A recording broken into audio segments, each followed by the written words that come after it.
బాగా ఆడుకుని చెమటలతో వచ్చాడు. వీడినిప్పుడు నరికితే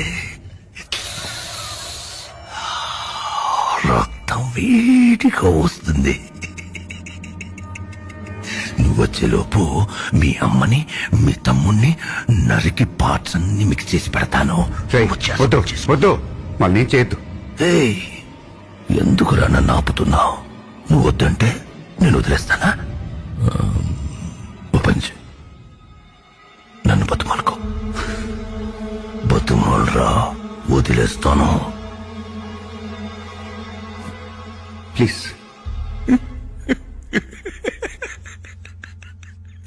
2000 మంది చూస్తుండగా నా తమ్ముణ్ణి చంపి ఇప్పుడు రహస్యంగా నా చెవిలో ప్లీజ్ ప్లీజ్. నువ్వు వచ్చేసరికి నీ ఇల్లు వీధి మొత్తం జనాలతో నిండిపోయి ఉంటుంది. నువ్వు ఏడుస్తుంటే ఆ జనాల్లో నేను కూడా నిలబడి చూస్తాను. అమ్మా, తమ్ముడు,